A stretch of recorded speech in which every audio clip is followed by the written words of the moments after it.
Hello? Now talk. All right. There we Can go. you? Technology. Dude, it was trying to output it through this fucking red ass mic I've got. I don't have an external recorder.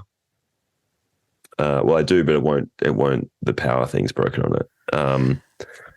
Well, So I've that just plugged in this ridiculous mic I like it. that glows red. Yeah, Yeah, it makes a statement.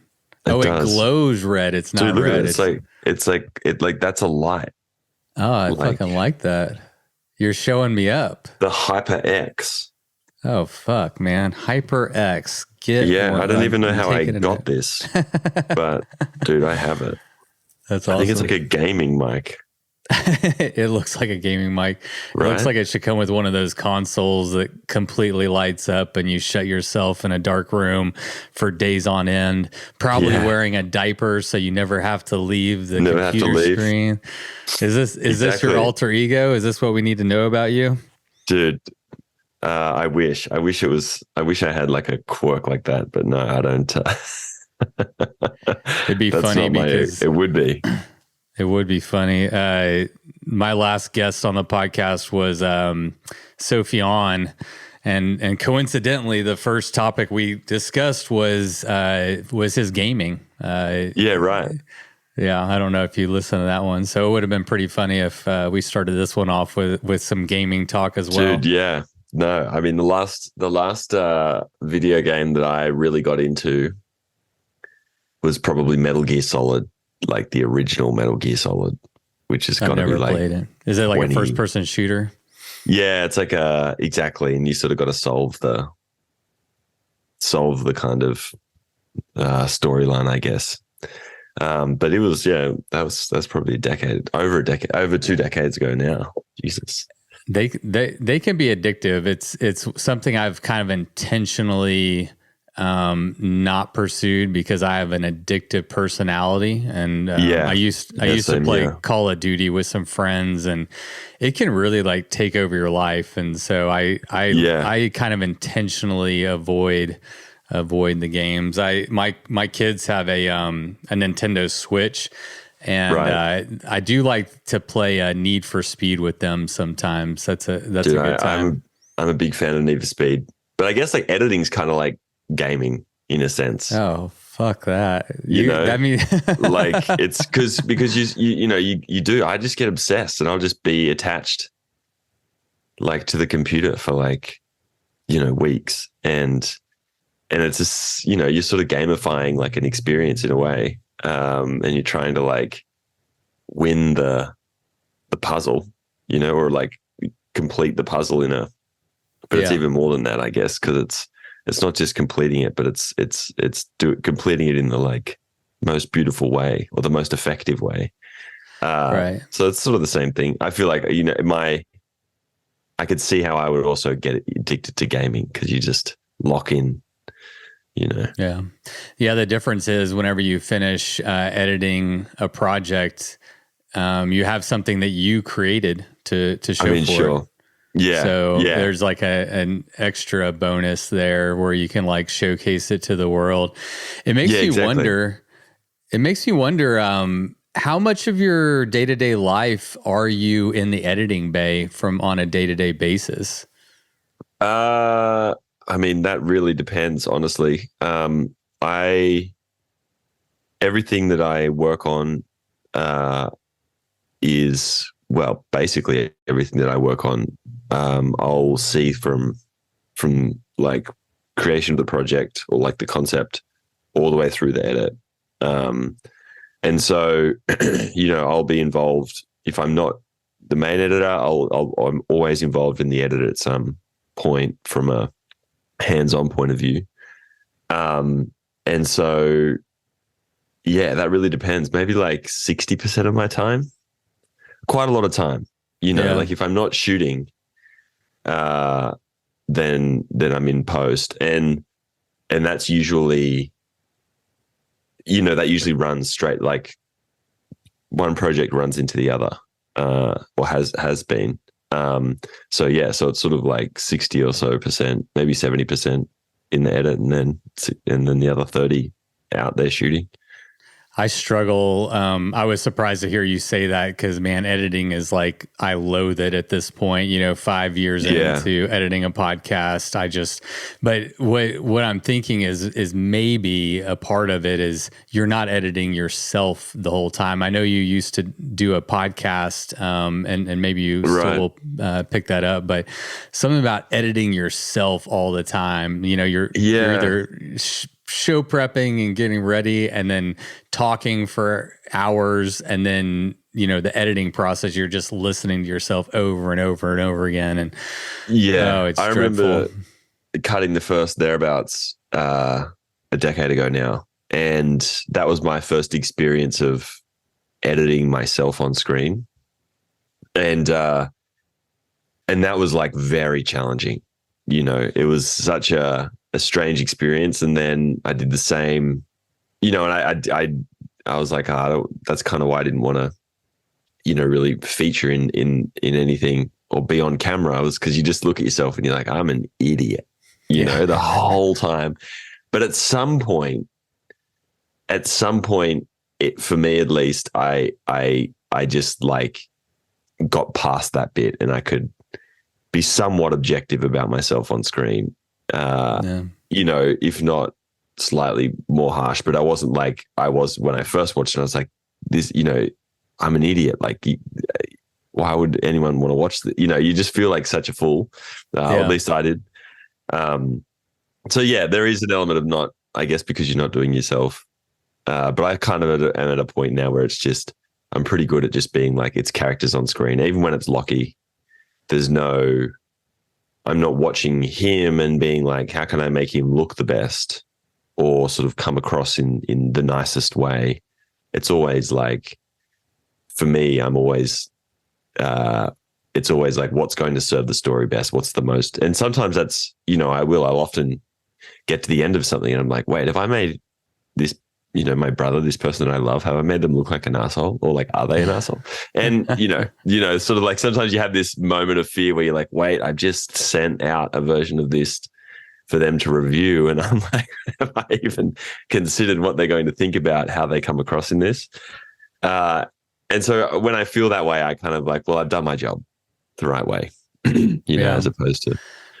Yeah, I think I really appreciate that. And something I try to tell myself as, we're all human. And anytime I'm being critical of myself or, the product I'm producing, it doesn't take me long to, listen to another podcast and hear all the times that like they didn't finish their line of thought, or they start something and then they derail themselves, or they cut somebody off. And, it kind of, it's like, it just put it in perspective. We're all human. And that is one of the things that attracted me to this particular medium is how it showcases the humanity of people. And we all are idiots sometimes, and we all say dumb things sometimes, and we don't always have the perfect, one-liner right at the tip of our tongue, and so, I try to give myself permission, and I've gotten better at it as I've gone along, but it can be a little grueling to listen to all your mistakes time and time again, or the things you wish you would have said better or differently, or the question you wish you would have asked.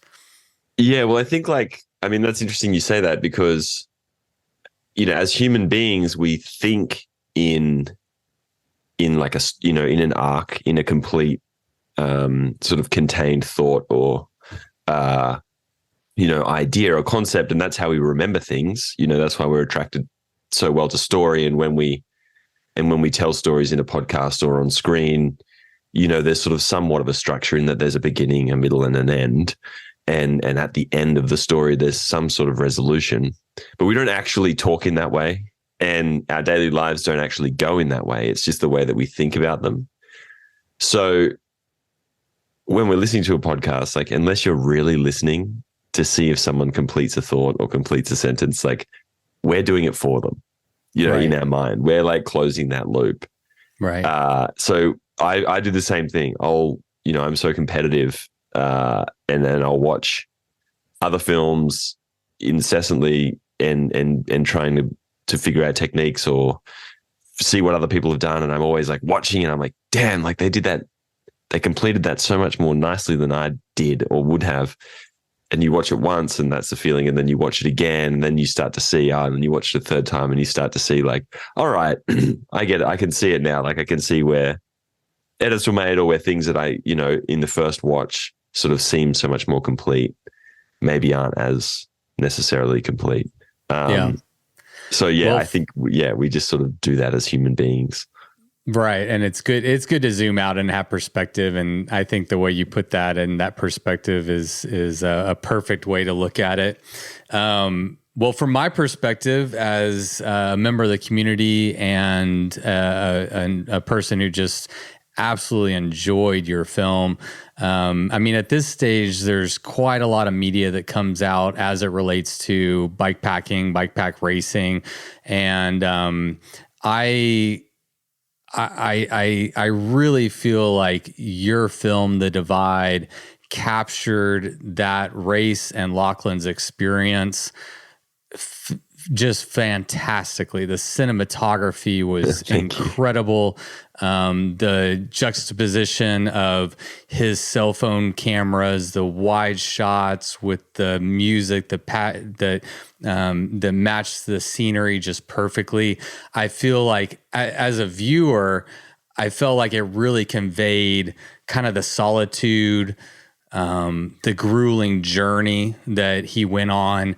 And so I don't think I was, well, I might have finished it, but I messaged you immediately after I watched that film without hesitation. I was like, this is a film that I think is important. I think it's not only is important from a storytelling perspective, but because it's so well done, I think that I want to help spread the message because I'm in the bike packing business. I want more people to go out and get on their damn bike and ride it anywhere they want to. And I think that this is a film that can help inspire people. And so from my perspective, man, job well done. I really, really enjoyed it. Thank you, man. I really appreciate that. This is some very high praise and I love, it's always nice to hear when a story connects with people and you never really know how it's going to connect. And I think, I always find the question when people sort of ask like, oh, what was your thinking here? Or what was the sort of meaning behind this? And I feel like, everyone takes their own meaning from any sort of story, right? They sort of latch onto their own parts.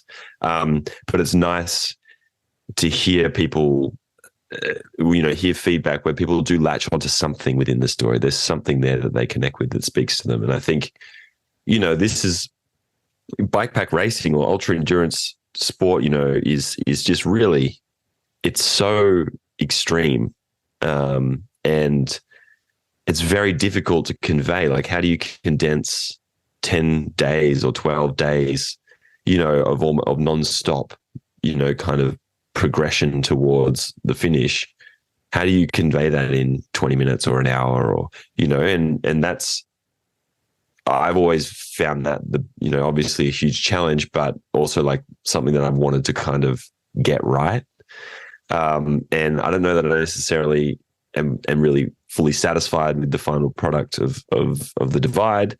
There's always things that can be done better. But it's nice to know that people have resonated with it in some way that, to your point, it's going to encourage them to maybe not in the same extreme manner as Lochlan. Yeah, you don't have to do that. And, all these races do it. But I think like they're seeing that and they're like, wow, this is like a very formative experience, and maybe I can go out there and have that on a slightly less extreme scale, but I can have that. So that's cool. I think that's what media is good for. When we watch Alex Honnold's free solo, not everybody went and free soloed El Capitan, right? But I fucking guarantee you, a lot of people went out on I bike. got into bouldering briefly after I saw that. I'm exactly. like, hey, I'm gonna do that. Yeah, that's what happens. Is you find your entry point. You're like, you latch onto a part of it, and you're like, oh man, that looks epic. And I want a piece of that. I want a taste of that. And that's, not everybody's going to be Lochlan. That's just, not everybody's going to do the Tour Divide in 12 and a half days. That's, I would think, not the point of a film like that, but one, to tell his story, and two, to get people excited, get people inspired, and tap into something within them, and connect with a wider audience. Yeah, and I think, like, I always see sport as somewhat creative, and not somewhat creative, very creative. And I think that people who are good at it are very creative people, because particularly in sort of elite sport now, where it is so, the gains are so minuscule, you have to really think outside the box. You have to think creatively in order to improve. But within bikepacking, or within ultra endurance sport, I think, like, because it is so burgeoning, that there is just kind of a general fascination from a majority of people who are new to it. And they're just like, wow, this is so extreme. And, like, look how, sort of out there these people are. They're not really necessarily like, well, I don't know that everyone, like, people know the sport so well that they're really looking at these small parts of it. And the thing that I really loved about Lockie's ride was just the way in which he was sort of like, I'm going to go and really do this in my own way. It's like, and whether or not it's possible to go fast and, like, irrespective of the official nature of it or not, like, or the unofficial nature of it rather, like, it was purely like an experiment. It was this, like, creative approach. And that's what I really, like, for me, took away from this story, was like, I love that. Like, it's sport for the sake of sport. And it's like pushing the boundaries and the limits just to see kind of like what will happen, and because there's no prize on the line, like, or there's no sort of like the prize that would be deemed like the record or whatever is already been removed. So it's like, let's just do this for the sake of seeing if it can be done. And, like, that is interesting. And that's, it blows me away that someone would dedicate that amount of time and put in that much effort to something that really, could really backfire quite dramatically. And I think that's really cool about starting to see that type of approach to the sport, like that real innovative. And I think people getting on a level now where it's sort of reached a big enough audience and for long enough that people are really seeing those parts of it and that creativity and getting excited by it. And I think that'll only help push the sport forward. Absolutely. I couldn't agree more. And we're obviously going to talk a lot more about the film. We kind of just jumped right in. And so let me jump back just slightly. Do you go by Angus or Gus? That's totally up to you. Oh, okay. I think most people tend to shorten it to Gus. Always growing up, everyone just shortened it to Gus because that's like an Aussie, it's like an Aussie thing to do, is just shorten someone's name. So I kind of just go by Gus, but I don't honestly care. I think, I don't mind. I think most people call me Gus. Well, welcome to the show, Gus. It's a pleasure to have you. Yeah, thank you, mate. It's a pleasure to be here. You answered my next question, which is if you're related to Lochlan. Y'all share a last name, but I know that you're currently residing in California. I didn't know that y'all were related. So Lucky's you're my older or younger brother. Yeah, younger I'm brother. Older. Yeah. Oh wow. I've known Lockie I've known Lockie his whole life, and pretty much all mine. How much separates y'all? 2 years, 2.5 years. Nice. Yeah. Where are you guys from originally? So we are from Australia, New South Wales, north of Sydney, about probably 250 miles or 200 miles. Okay. Yeah, about 200 miles north of Sydney on there's a town called Port Macquarie, which is like a coastal kind of small city. And then we were inland from that. We grew up on a farm, kind of on the river. Interesting. Yeah, I have a feeling some more questions will come up about y'all's familial relationship in our chat today. For sure. But For you personally, I read on your website that you are a former professional cyclist. I'm curious if you've ever ridden the Divide or if you've done other similar events to this caliber that would maybe help shape, your perspective as a filmmaker and kind of have a general idea of what you're getting yourself into. Yeah, I've never done anything like the Divide in the sense of kind of like clock starts when you leave, and then it kind of finishes when you arrive, however long that takes you, however many days, and whatever you do in between, the clock's always running. But I've done a few kind of long distance bike rides. Done some in Australia. We crossed the US, the Balkans. I don't know, Canada. Yeah, so I've done a few like kind of long, up to like, I think the longest sort of continuous ones, maybe like 30 days or something. But those are just like bikepacking, they're not like racing. So I don't have a sense for the ultra endurance racing. I've obviously done a lot of, well, not obviously, but my career was in road cycling. So I've done a lot of road racing and a lot of multi-day road races, which, I mean, I've got no idea if they're comparable or not, but I think I certainly have an understanding of like what you can, what sort of hell you can put yourself through on a bike, for sure. Yeah, absolutely. And did you and Lochlan ever get a chance to race together or against each other during your professional careers? Yeah, we did. I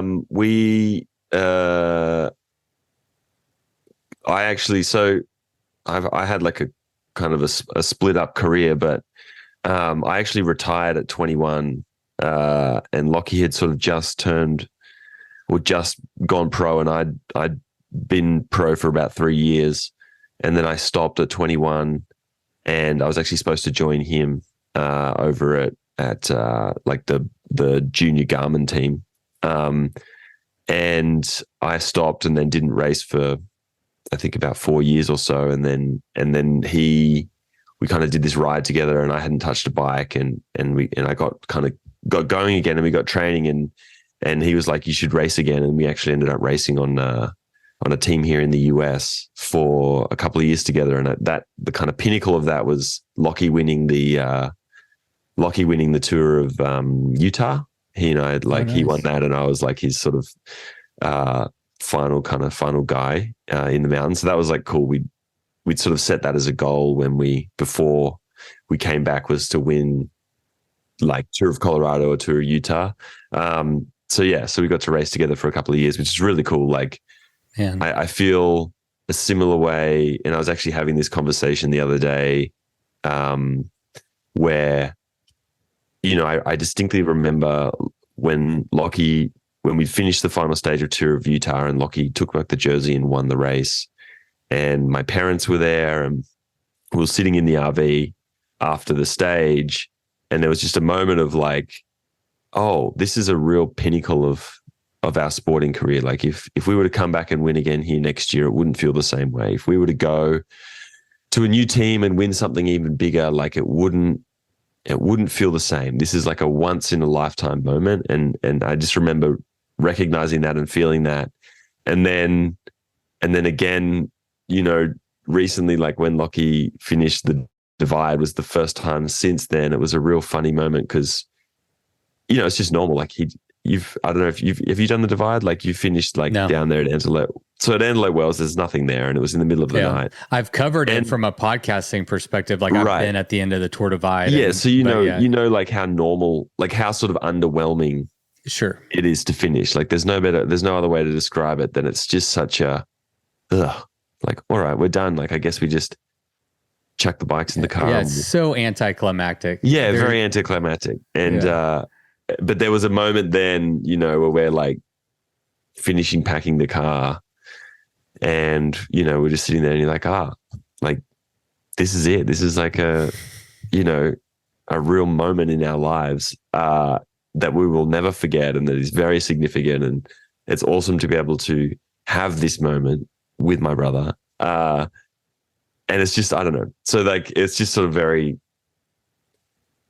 normal feeling, or sort of like, I don't know. I think you expect those climactic moments of your life to be very extreme.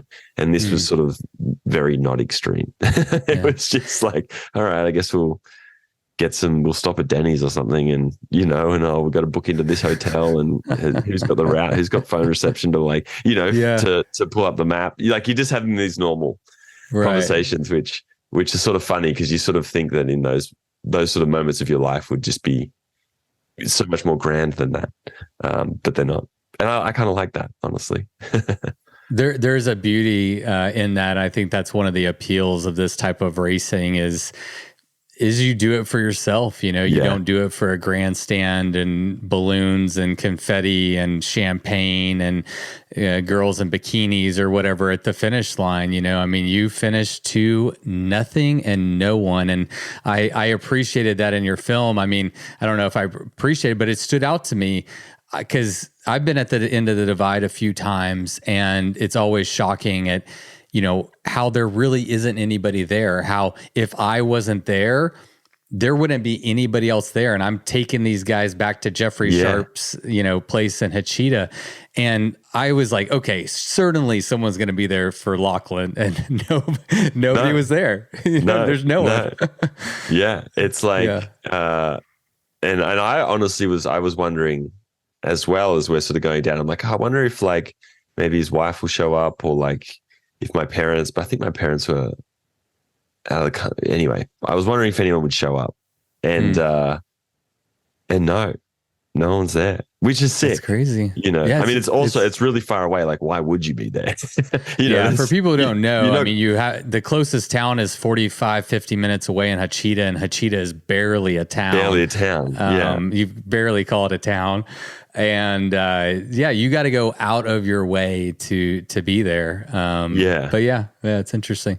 So how did you get your start? What was the transition from being a professional cyclist, and how did you transition into filmmaking, and maybe why? Yes. Yeah. So I think growing up, I had always been into, for most of our youth, like really into cycling and racing, but also film. Just like purely enjoyed watching film and never really considered it to be like a vocation of any kind. Certainly not the making of them, And anyway, continued racing, got a few contract offers. The contract offer that I chose to take was with the team that part of the requirement of joining the team was continuing my education.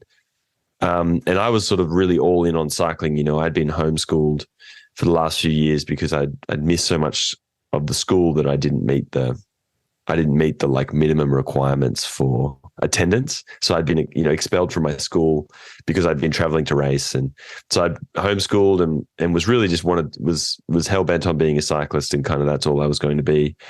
And if I was going to go and have to study, and further my education, it might as well be in something fun. And so the college or university that I got into had a film program, and I was like, all right, I've always loved film, would love to love to know more about how it's made. So I majored in film and then in journalism as well.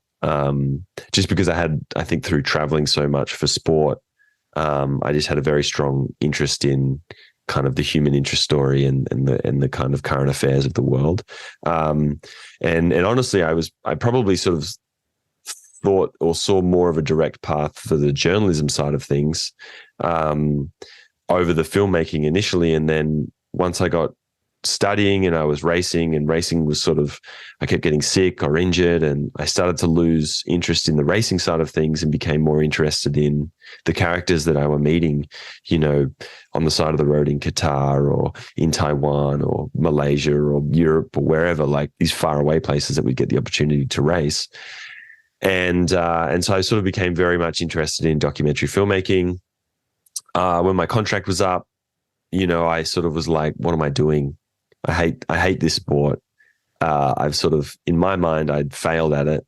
And so I didn't renew my contract. I just flew back to Australia, and, I distinctly remember my dad my parents were like, what the hell? My dad called me and he was like, well, if you're not going to race bikes anymore, that's how you made your living, and you're going to have to like figure out a way to support yourself. And at that point, I'd never had a job outside of working at a local bike shop. I'd worked at a bike shop since I was sort of 9 or 10, all the way through racing. And, the way we sort of funded our career was like baling hay and shit like that, just sort of like more odd jobs around the farm. But I'd never had like I was living in the city, going to university. I'd never had like a real job, I guess, in that sense. And so I sort of got mad at that and was like, well, I'm going to get a job in TV. And I did. Like, I don't know how.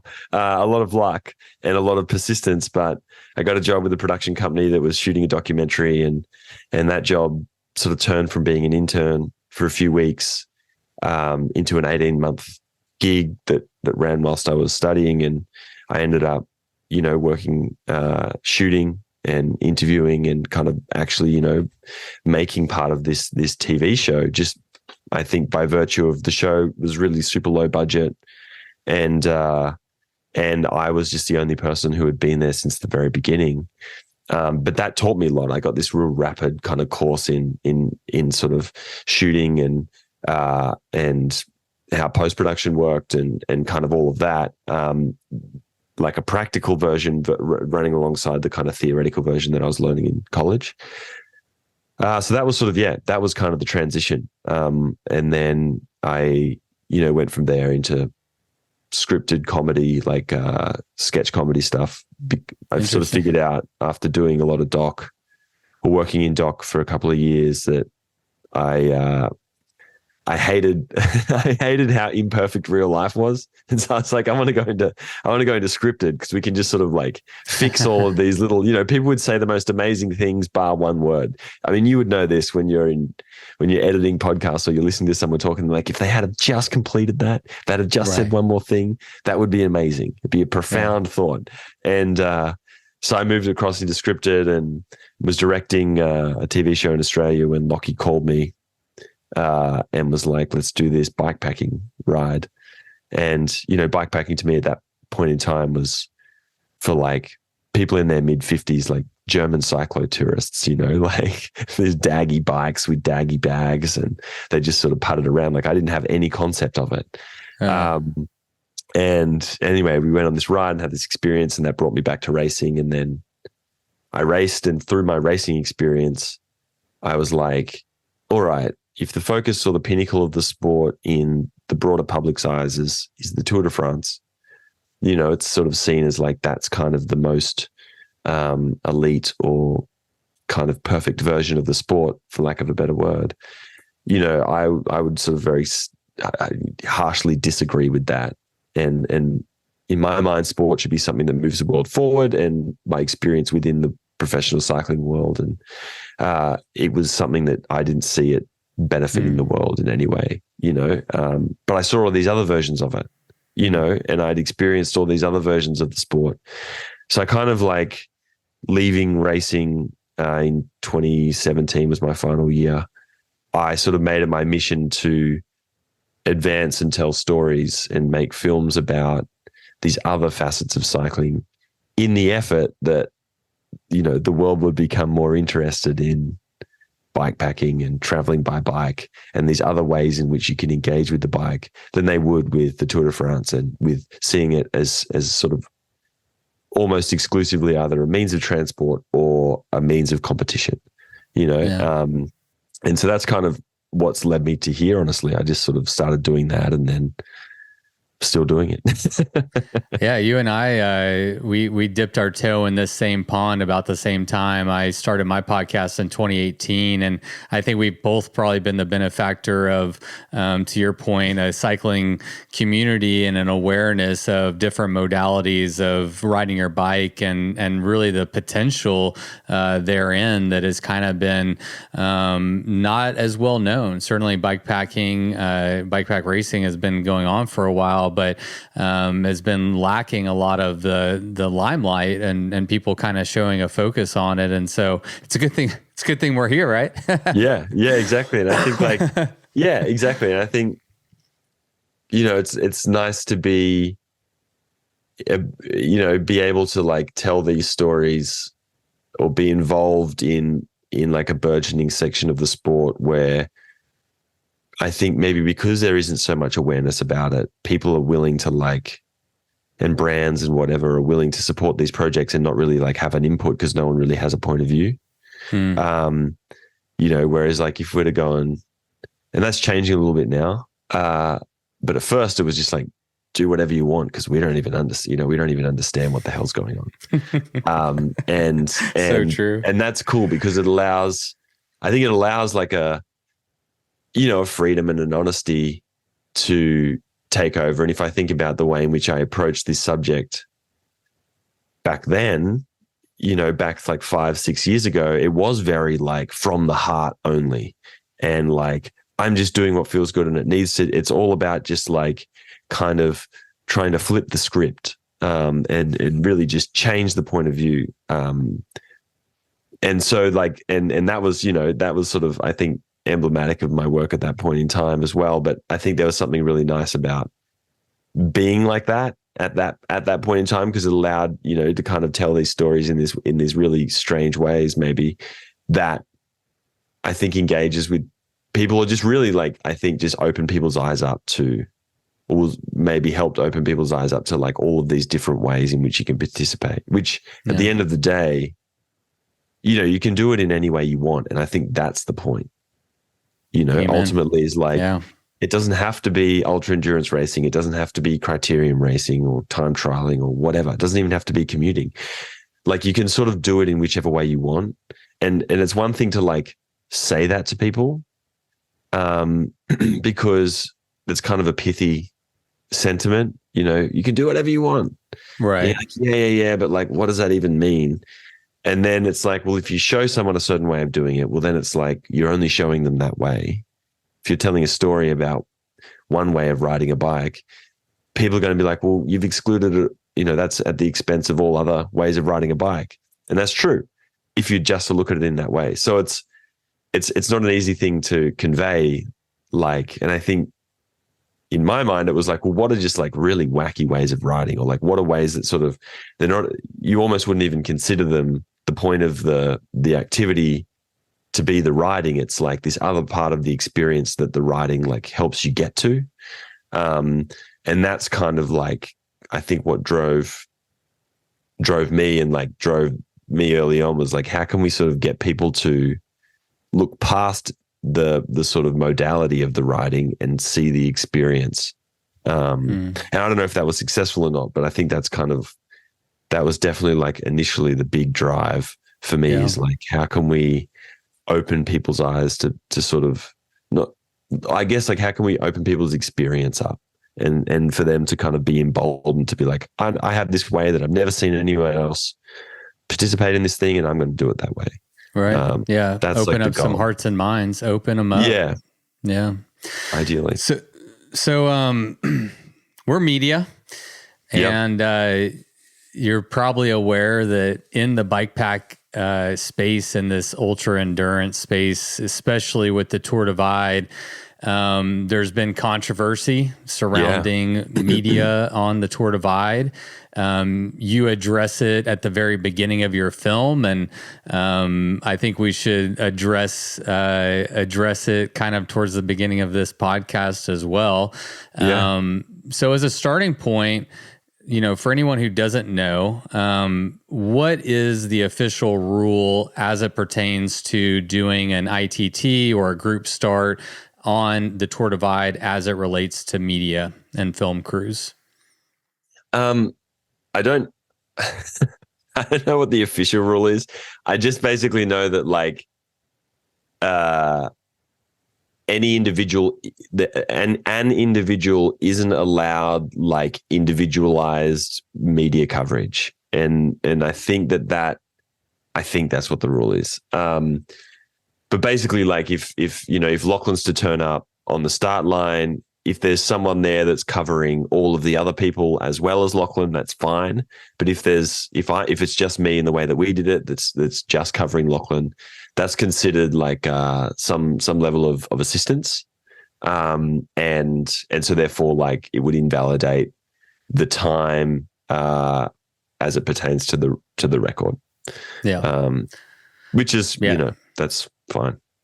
Yeah, it's their race. They can make the rules. I guess it's, and that's sort of like, I think like kind of sport wide as well. It's sort of seen as like I know like doing the Colorado Trail, it was the same thing. And AZT. And like, AZT. At least with the top three, with the Triple Crown, Tour Divide, AZT, and Colorado Trail race, those three races currently share this same rule. They all have different race directors, but they all adhere to that same general rule, where if you have a film crew dedicated to you, it cannot be counted as an official time. Yeah. So how aware were y'all of this rule prior to, having the idea to make this film? How aware of you? I mean, it all kind of started with Lael at Tour Divide in 2019. That was the first time this issue really came to light, and it became somewhat controversial within this community. So how aware were y'all of that dynamic before y'all set out to do this film?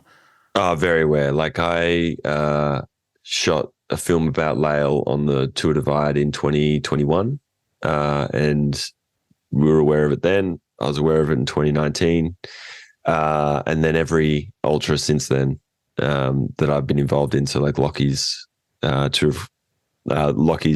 Colorado Trail record, or like Ride that wasn't a record.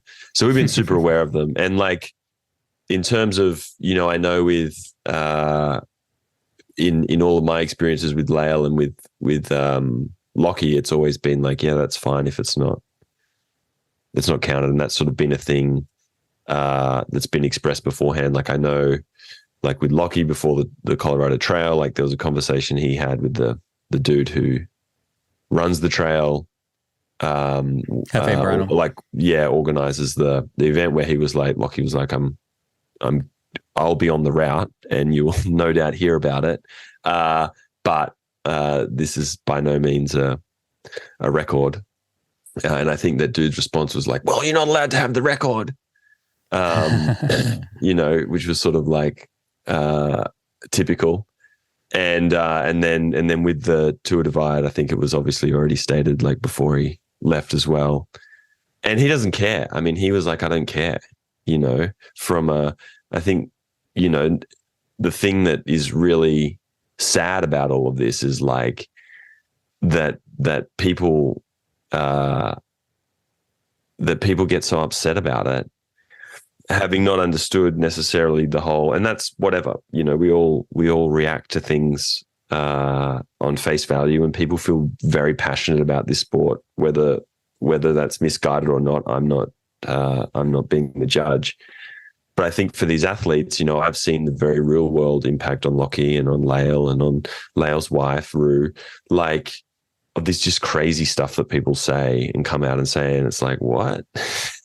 Anyway, so like, I think that's where the sad part of it is that it becomes a debate about that, as opposed to a debate about, the sport and like how, as a decentralized community, it can sort of like move forward in a somewhat harmonious way without eating itself. And, I think I would argue that maybe it's past that point now, and like, the gangrene's already set in and the foot's already rotted off, but whatever. That's just me from the outside seeing it and sort of judging people's just seeing it from the outside. Yeah, it's it is sad. It's too bad that, I mean, even now I'm feeling the need to address this like right off the gate, because it is a hot button topic that people have developed very strong and passionate feelings about. And I find it interesting because I do feel like there's a place for both. I interviewed Lael about her AZT, ITT. She doesn't care about the official record. Yeah, exactly. Lochlan doesn't care about the official record. And, I don't know why there's this this, major controversy and discussion going on when we're talking about, earlier in our conversation, we're talking about the different modalities, the different ways of riding your bike. I think this falls in that category. The route is out there, and if you would like to have the film documented, I think that's at the writer's discretion, at Lael's, at Lochlan's discretion, if they care if it's if it's a recognized time or not. Yeah, and go ahead. I mean, I would agree with you wholeheartedly, and I think like that's my sort of issue with it, is that like there are these people, Lael in particular, who are really have done a lot for this sport in encouraging. And when I say a lot for this sport, maybe that's where the issue lies, is when you speak about it in that way. So I'm not going to speak about it that way. Lael has done a lot for people and human beings around the world, in that she has shown them something that they had never seen and encouraged them to participate in something that they never thought they ever could. That's bikepacking, and that has enriched their lives. And it's always a shame to see when someone has done something like that for humanity, to see that person have to endure, and the people that they love have to endure this like very direct, often misguided criticism. And I think that's where this becomes sort of like a real sad thing, because I have no issue with the rules, and I have no issue with them being enforced, and also, I definitely have an issue with them not being open to development and open to sort of like more, I guess like like a panel or a progressive organization that is assessing those rules on a consistent basis. I think that's always important, but I have no issue with them, and I think neither do, from what we understand, like Lochlan and Lael, these two people who seem to cop a lot of criticism for their participation in these events with the film crew. And so I think when that starts to happen, like that's the kind of like, that's the sad part, because you're like, we had such a good thing going here, and no one's really trying to like mess with anybody here. Right. We're all just trying to like share this thing that we love. And then it becomes this personal thing, and it gets to a point where people like Lael and people like Lochlan won't do it anymore. Eventually, eventually you're just going to be like, all right, like the amount of criticism or the amount of like just sort of like ridicule that I am subject to like outweighs it. And what does that mean? What does that mean for the sport when these people who have been, have come in and had like, a large impact, like when people like that no longer participate, like what hole does that leave? And sure, that hole will be filled, but like, who will it be filled by? Because people see that experience that these other people have, and they're like, I'm going to do something else, or like, am I going to involve myself in this? And, whether or not you think progress is good or bad, it's a reality. And you cannot say that the motivations of Lochlan and Lael haven't been in the interests of the sport, or like in the interests of encouraging people and showcasing like the sport to more people to get them to be involved. And so that's I think a sad part of this conversation. But it's also like, it's not, you can't turn around and be like, you're wrong, because everyone's opinion is valid and everyone's emotional response to these things are valid. I think it's indicative of just how amazing this sport is, that people feel so passionate about it and they feel the need to protect it in some way. And so like, it's kind of this, looking from the outside in, you're like, you're all saying the same goddamn thing. You all fucking love this sport and you all want the best for it. And like, you're all saying the same thing, but you're just too close to it and you're all just like yelling down each other's throats. And like, that's kind of hard to watch. It is hard to watch. And yeah, it's not for me. And obviously you're not interested in telling people which side of the aisle they should fall on. I am for having conversations though. I'm very interested in talking about things and understanding where people are coming from and why, and helping to further the conversation around media. One anecdotal thought that I have, and I'm curious, I bet you've seen something similar in your life, is that through like your films and being a part of this community, is almost everybody that I interview or talk to found out about bikepacking through some form of media, whether it was the Mike Dion film, Ride the Divide, and now maybe the Divide film. And that is how people are most, by and large, getting introduced to this sport.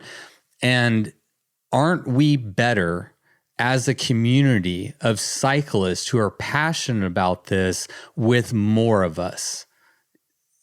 And so, but at the same time, I want to make sure I'm very clear, because this is a hot button topic. I also believe in the rules, and if the rules are the rules, then absolutely follow them. But why isn't there an equal amount of space available for people to go and do it, share their experience with the world, and stoke the flame of this amazing community that we're all passionate about, Yeah, I mean, you're exactly right. And I think like these events, unless, I mean, like who's going out to the basin in Montana to like, I'm in California. Like, I'm not going to just whip out there to watch like one or two people come through, stand out there for a week and see like a dozen people during the Divide, so I'm never going to get that experience, right? I'm never going to be able to like comprehend what it looks like, but also like maybe partially what it feels like to like witness people moving through that landscape. Because it's one thing to do it yourself, but it's one thing to like see someone do it and be able to actually like see the scale.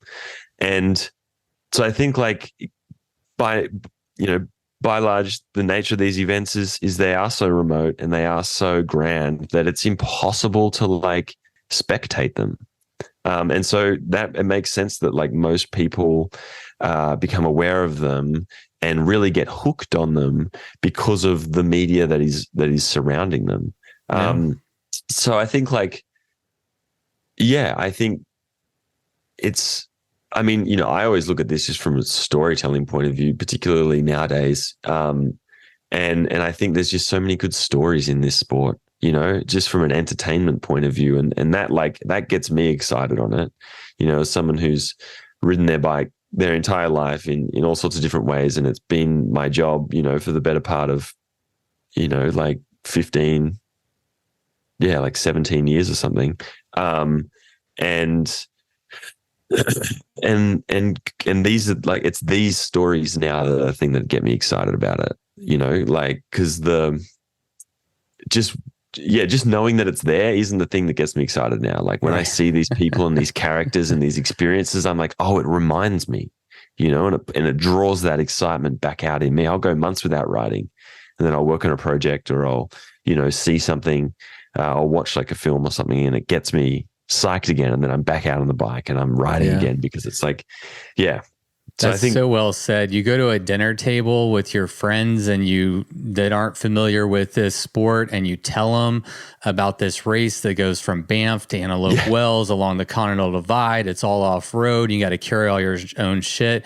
And people cannot comprehend it. There's no, it just passes over their head because it is so far outside of their ability to comprehend what you're talking about. And then you show them a film and they're like, oh shit. Yeah. Yeah, exactly. And that's what I think is cool, because there's something, like human beings, there's the theory that we sort of, why human beings have proliferated around the world. One of the theories is the kind of patterning instinct, which is this intrinsic desire within us to like scale a mountain, or to like look at an ocean and be like, I wonder what's on the other side. We should find out. Like no other species possesses that. Like that's like a death wish. Every other species is like, where can I get food? Where can I get shelter and like be safe? Yeah. But we don't have that. And in the modern day, in modern society where we've been everywhere, like it's these things that are that primal. It's these ultra endurance, these crossing of continents that that like evoke that primal instinct within all human beings to like scale that mountain. And so like when you witness it, like it's so embedded within us as a species that like you can't help but like resonate with it in some way and kind of be captivated by the like myth of it. And that's why I love being able to tell these stories visually, because they're visually arresting and really stunning. But then just like the knowledge, like you just see, this little dot just moving slowly across the landscape in the frame. And you're just like, whoa, like look how slow he's going, like that's taking forever. Like, and then you're like, look at her, she's like ragged and it's only day 2, or like, look at him, he's like bleeding or whatever, like he's complaining about this and it's only day 4, so like all of these kind of just getting the scale of it and getting the intimacy of it that can really only be conveyed through like someone else being there and documenting it, I think like speaks to something within all of us that kind of like it triggers us all in a way to like do it. And it shows us that crazy shit's possible. Yeah. It really does open up your mind. For real. And it shows you like, oh, you can do these really extreme things as a human being. And like, and it's almost like, well, what is the limit? And even if you don't want to find what the limit is, it kind of allows you to be like, well, I thought my limit was doing a 30-mile group ride, but maybe my limit's like far greater than that. Maybe it's like I can ride from San Fran to LA, or maybe it's I can do the divide. Like, so I think that's like where being able to document these stories has like a very like strong impact. Strong impact, whatever. It has an effect on people that can only happen within, from seeing something like a person riding across the country. And that's like that's like, I mean, we've all ridden our bikes long distances. Like it's a profound experience. It's something that like, I believe everyone should have a version of in their lives, because it will, it can only improve you as a person. And so that's a cool, and I think like important thing that we don't want to lose sight of is like, at the end of the day, like if it gets more people to have an experience that makes them better, like it should kind of be our job as people who have experienced that to encourage and to share that experience. That is so well said. Yeah. I feel that responsibility for me. You're doing it I would not be here today doing what I do if it wasn't for the Ride the Divide film. I just wouldn't. That's how I was introduced to it. And I'm just one person. And I hope that, my efforts are rippled through the community and I'm impacting people's lives. And the ripples of that one film has had a huge and enormous impact, I think, in my opinion, in a positive way for our community. I've talked to endless people who have been inspired by that film or other films that Lael's been in, or I haven't talked to anyone that's been inspired by this one yet because it just came out, but I'm sure I will. I have no doubt that I will. Yeah, and I think like the thing that always blows me away, and like about what you're doing, like what Lockie's doing, like these people within this small sport, because it is somewhat small, let's say. But like the thing that always blows me away is like there's like people that sort of actively, or let's say like publicly participate in this community, the bikepacking community.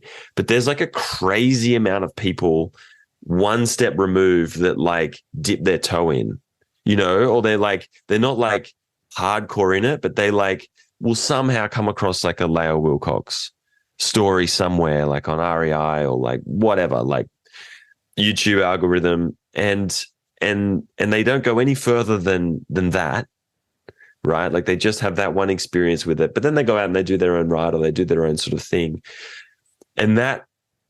But they're not necessarily like plugged as directly into the world as like you or I, or like they might like hear an episode of your podcast because like there's a character, you know, again, Lael or like someone like that, Sofyan, like that they're aware of from another part in their life and they touch on it. And I guess what I'm trying to say is that like there is this larger impact within the general community of sports people, I think, that like these stories and this like effort reaches that like the people for us that are in it, like you never even realize that. And that's a really cool thing. Like, and I think that doesn't happen in, well, maybe it does in badminton occasionally, or like these sort of other niche sports that like when you watch them, unless you really know the sport very well, the appreciation of the skill that's being demonstrated is somewhat lost. But with this, it's not, because you instantly hear, wait, you rode 2,700 miles in fucking 14 days? Like, whoa. Like, doesn't, you know, you don't have to have any context to know that that's crazy. And cool. So that's the other thing that always blows me away about this is like, there's this kind of like hidden impact that these stories have that sort of live on or move on in a way that we're maybe not even aware of, because it's not directly like bringing people into our core community, but it's bringing them in a different way, or it's maybe pushing them into another community that's sort of adjacent somewhere else, you know, in another sport or whatever.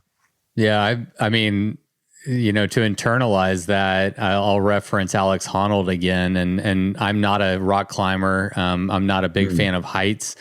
I respect that sport greatly and I follow it closely. I think I've watched every fucking film and short film that's ever been produced on climbing. I'm not a climber.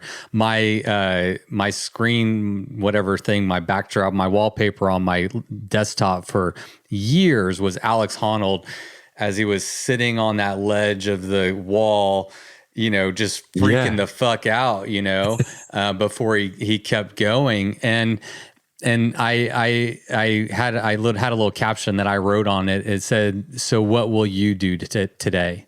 You know, and that, I'm not a climber, but it inspired the fuck out of me. You know, and I think about that too all the time, and it's kind of mind blowing. And for those reasons, I'm a big fan and a believer in the power of media, the power of storytelling to showcase the human potential, human passion, what we can tap into and what we can do as humans, and how we can share those experiences so that other people can also find in themselves a way to tap into their own internal passion, their own motivation, and their own strength to go and do anything in their life. It doesn't even have to be riding a bike. It could be, you know, climbing a mountain or whatever it is, you know, and that's the thing that I get excited about tapping into.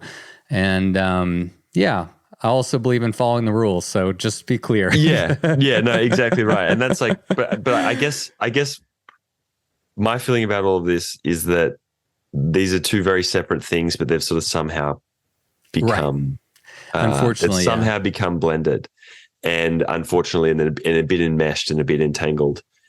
And you know, I think we will, like, as a sport, people will sort of reconcile the two and kind of move past it. You know, like I think sometimes when new things happen or things change sort of quite dramatically, you know, people adapt and respond in different ways, and it, you know, sort of takes time for everyone to sort of homogenize again. So I think we will, but yeah, I think that's just like the challenge now. And I don't think anyone would I guess what I'm saying is I don't think anyone would disagree with the two as separate concepts. And I think it's just that there's like some confusion about how everybody's interpreting, or how each of us are interpreting it, or like viewing it. It's making it. Well, sorry to cut you off. Again, I don't like to tell anyone what to do, but I do really value the importance of having conversations, especially around topics that are difficult. And right now, this is one of those challenging topics. And so I would like to move on from media and actually talk about your film. Before we leave this topic, is there any last thoughts that you have as it pertains to media and the sport or this film in particular? I mean, only an extension of what you just said, and that would be that most of the time, if we sort of get past like whatever our kind of annoyance is or aggression or disagreement initially with what the other person or what the opposing point of view is, you'll often find like a common ground. And I can tell you 100% for sure in this community, we have a lot in common. Like we all love riding our bikes. We all love doing these extreme things. So I think most of us will find that if you can see just beyond that point, we actually kind of share the same point of view on just about everything, and that we're all a little bit more nuanced than maybe a comment on Instagram or, you know, like a headline on something or other would have us believe. So absolutely. That's all I've got to say. No, very well said. It's why I'm a big fan of and the host of a podcast, because I believe in the minutia of people and the layered and complexities of conversations and topics and people's personal perspectives, whatever it may be. We are not as simplified as a comment on social media, and these are topics that are worth talking about, and I appreciate you adding your voice to the conversation, and hopefully it moves the needle forward in a positive way. And I mean, I think you do a very good job of that, and have done a very good job of that, and have been somewhat of a leader, I would say, in the community because of your ability to have these conversations and present these points of views in a way that doesn't like kick off, doesn't trigger everyone to like kick off in a way. It allows everyone to sort of be like, all right, whatever, but I'm seeing both sides of it, or I'm able to like kind of understand this point of view a little bit more than maybe I did before, as opposed to inciting it further. So that's a huge kudos to you. Well, I genuinely appreciate that. That is, in fact, my exact goal. All right. So the film, The Divide, we're talking about audiences. Who was your intended audience? Who do you think, when you created this film, who were you mostly trying to reach? That's a really good question. I think like consciously, I don't know that I necessarily gave it a ton of thought. But I think probably my approach definitely consciously was like, I don't want to make a film that is bikepacking 101. And so we have to explain everything, because I feel like there's this fallacy within any sort of kind of content production that the audience needs to be really walked along from the origin of the thing. So they really need to fully understand it. And there's a level of understanding that sure needs to happen, but I think we don't need to really spell it out all the time. So I didn't want to have to kind of do this bikepacking 101 thing. But I also didn't want to make a film that was sort of too bogged down in like what the sport is. I just wanted to be like, here is the American West, and here is this person under their own steam traveling from the north to the south, and just getting lost in that, and sort of just being able to witness and sort of progress through this journey with this character. So in that regard, I guess I was trying to make the film for an audience of people who love adventure, not necessarily bikepacking fans. And, you know, so sort of trying to make it, I guess, for a general audience, in the sense that it was just watching someone sort of travel through this very beautiful and kind of treacherous landscape under their own power. Yeah, I like that. I like that approach. So the Tour Divide race, or the Tour Divide route, it covers 2,700 miles, 2 countries, 5 states, and for Lochlan, it took 12 and a half days. How did you approach actually capturing the ride, and what challenges did just filming such a massive, different landscapes and the time and the terrain and weather, what was your approach to actually filming it from a technical standpoint, and what challenges did this present? Yeah, well, good question. And I think initially when this idea kind of began to become a reality, I was like, all right, I've already made a film about the Tour Divide, and I've already, made lots of films about bikepacking. But this is the kind of, this is the pinnacle of routes. And I love the American West. I've been enthralled by it ever since I first sort of saw it. And so I was like, the thing that got me the most excited about it was, I guess, being able to photograph and film the American West and this landscape. And so that was sort of my starting point, was like, well, I love this landscape and I really want to do it justice. And so I was like, well, let's approach it in the same way that, a lot of Westerns have been shot with anamorphic lenses, really trying to capture the depth and the space. And then it became like, all right, well, let's figure out how we can do that, but also be nimble and kind of follow this, because it's a race. Essentially, this person never stops. We can't get them to do anything twice. And we don't really have a lot of resources to kind of, like we have a limited amount of resources, so we can only have so many people and so many vehicles and whatever. And then also there's like a scale or a economies of scale there that really is quite small.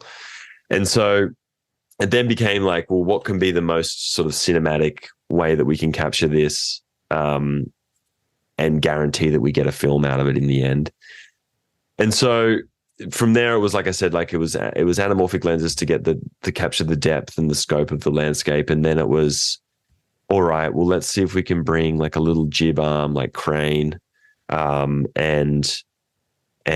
then, so we would build that up, but that would take a certain amount of time and that would slow down the action. So then it was like, okay, if we want to kind of use these 2 critical visual tools to tell the story, that's going to slow us down a lot from a production standpoint. So then it was like, well, how can we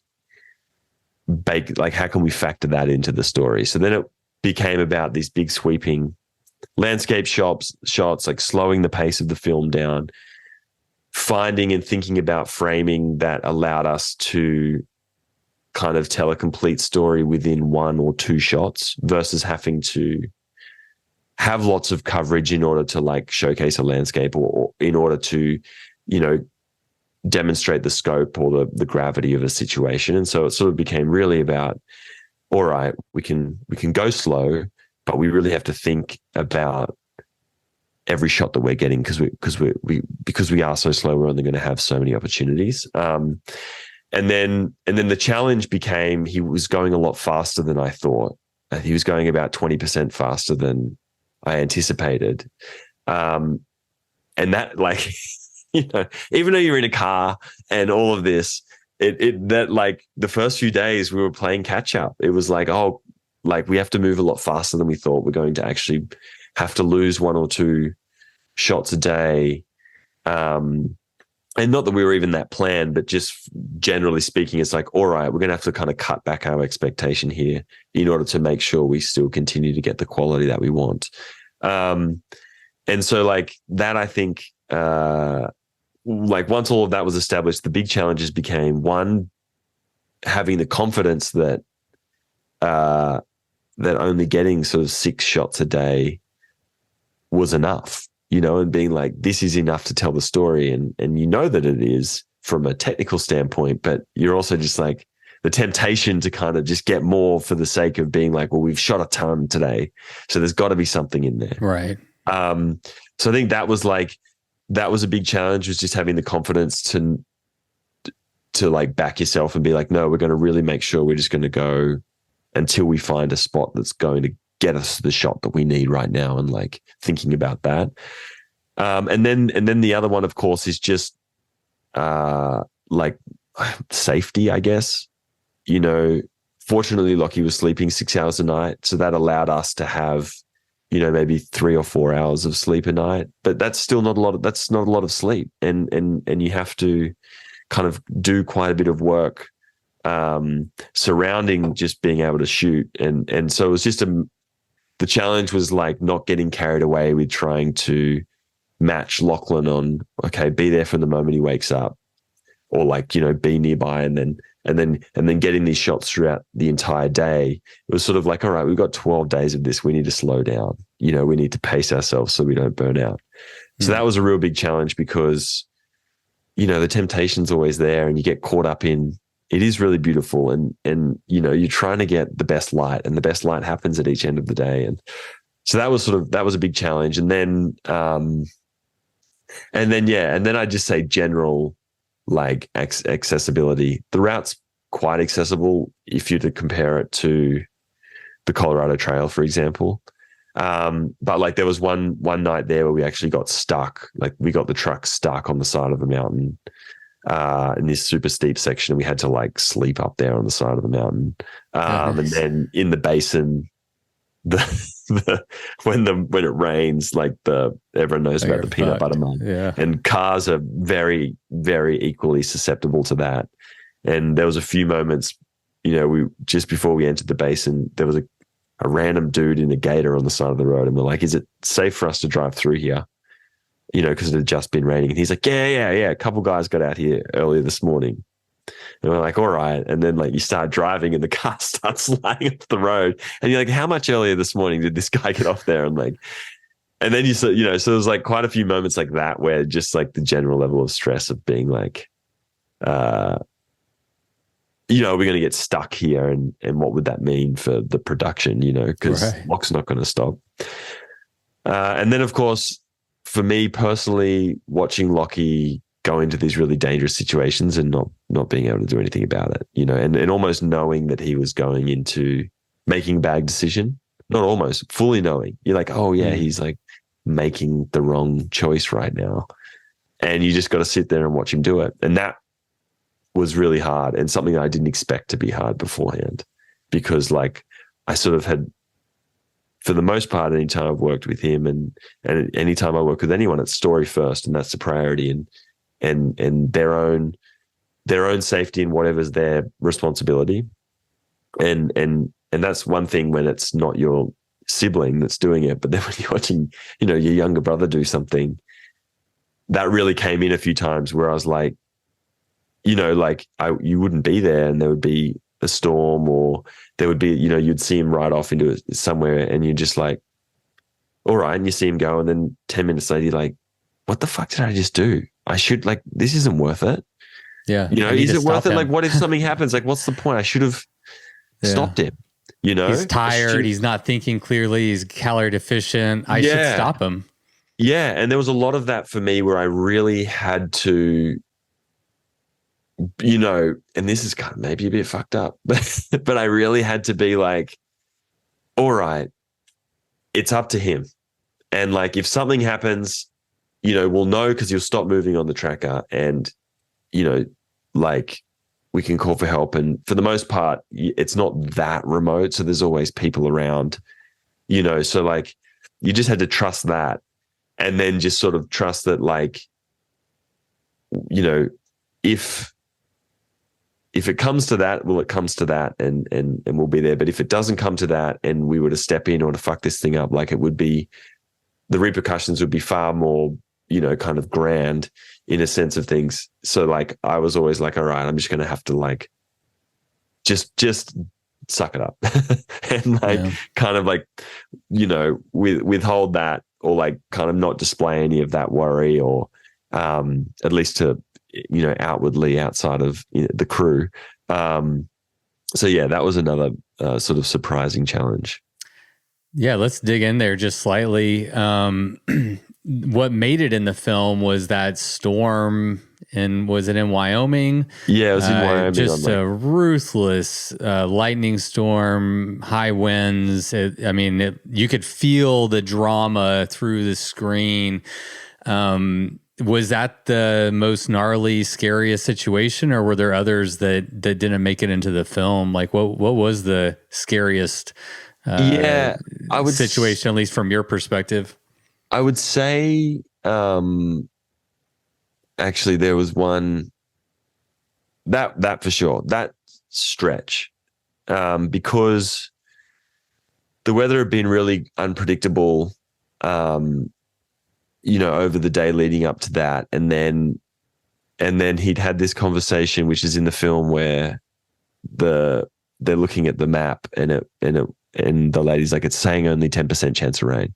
And that was true. It was like, and he sort of rides off, and then we look, and it starts to change, and all of a sudden it's like, oh, wait a second, like these storms are blowing through really fast, and like it's saying 10% chance of rain up there, like right now. But if we look at this system that's coming down, so then you're like, okay, he just hasn't looked at this properly, and he's definitely going to get destroyed. But you didn't think it was going to be so bad, and then we couldn't follow him. Like that whole, we had to actually drive. We have to drive back out around through Jackson. It's like about a 3.5 hour drive to get around to the other side of that ridge line. And on that drive, like it starts to set in, because it's just, the storms are getting worse. Like as you're getting closer to the location and you're seeing all of this. So like, and then you just start thinking of the worst case scenario. So that was like a really intense experience. And then we sort of saw him, and he was freaked out, like majorly freaked out. And I was sort of like, all right, I'm going to just wait until he says that he's quitting. Right. And then I'll like help him and get him in the car and whatever. And I was like, he's definitely going to say it. Like I've never seen him so freaked out. And then he just like switched, and he just was like, all right. And he just rode off. And then we as a crew were like, what do we do here? And he wasn't far from town at that point. And we're like, well, I mean, he's moving. And fortunately from that point, like the storms it no longer stormed once he kind of headed into town. It was just light rain. So whatever, you just sort of like, well, at least we know where he is and whatever.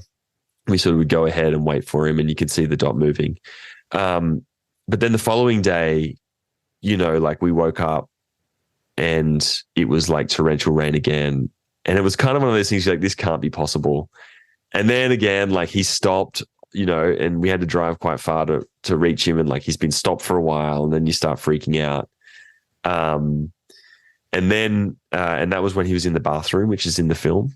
And then he left the bathroom, and we all get in the car and we start driving, and our route map was like on this, in a few sections, it was like, it would just be slightly different. It would be like, it would have us turning, like a block later or a block earlier or something on, like in some of those back roads, there'll be like a few entry points. And so we drive down the road, and we drive down the road about a half mile or a mile and pass him. And we're like, okay, it's crazy wet. And there are these big road signs saying, like, be careful, rain or flooding or something. And we're like, let's get one of those road signs and him coming through. So we drive ahead like maybe another 1.5 miles and get out, set up the shot, and we're standing there, and then there's nothing. No Lochlan. And this road was like, the rain was torrential. The road was really busy, like cars hauling ass along there. And after like 20 minutes, his dot hadn't moved. His dot was like still showing him back at the rest stop. And so then I like got in the truck. I was like, okay, you guys stay here. Like, something's happened. And I get in the truck and I start driving, and I can't see him. I'm like going. And then I get back to the same point where we had overtaken him. And I'm like, and I hadn't seen him. And I was just like, holy shit. Like, has he been like, am I going to like find him in a ditch. And there was like a real like 2-minute period there where I was just like, he's been hit and he's like off the side of the road. And like, I'm about to find my brother like dead on the side of the road. Like that was my, and it was this crazy. And this is right. I mean, he's doing this right on the heels of Jay Petterberry, right? Exactly. I mean, this was after Jay Petterberry got hit. Exactly. Yeah. God damn. Jay had just been hit, and like he just had this crazy experience the night before, and the crazy experience that morning where like he shouldn't have got through that night before. You know, like something should have happened that morning. And I was just like, this is it. Like this is, you know, why did we let him ride out of that rest stop? So I was like freaking out, and I couldn't find him.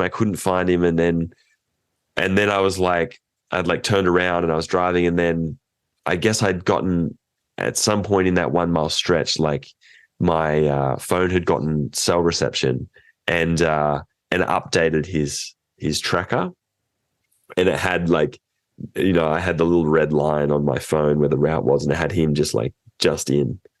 And it showed him as moving, and it showed him like it had pinged within the last 2 minutes. And I'm like, oh, he's just on the frontage, like he's just on the road over there. He's fine.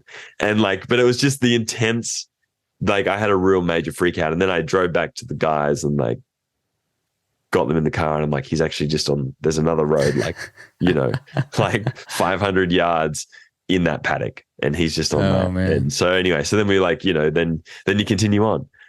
So I think that was probably the most intense, just because of everything that had led up to it. And then it was just that we were all so fried. Like we hadn't that stretch. We'd been stuck on the side of the mountain, and then, you know, so we hadn't really slept. And then there was a few nights of, just basically no sleep. And then we got to, you know, and then we're at that point, it was like this run up. And after that, I was like, all right, we need to take a bit better care of ourselves, because we're only on day 5, and we're fried, you know, like we're all, well, at least I was kind of like emotionally, like just, a little bit too on the limit. Unfortunately, weather-wise, it got better after that, and it just became mechanical problems. So right. And it traded one problem for another. Yeah, he problem. can just have, but I didn't care about that. He can have. I'm loving that. Have those all day. That's great. Yeah. That's great. Yeah, that's good. At least drama you're not going to like die. You know.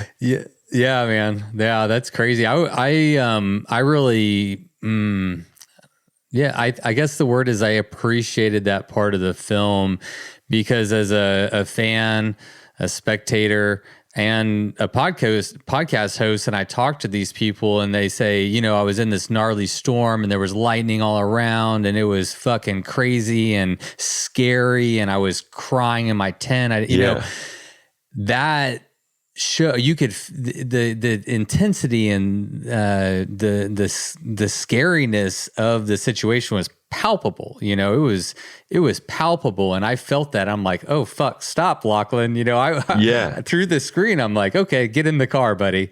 And then when he rode off into it, oh man, that just tells a whole different story of like a mindset that I don't have, and I don't even want to have, to be honest with you. But a lot of people do, and that sequence right there shows you exactly what not just Lochlan went through, but a lot of these people who do these events.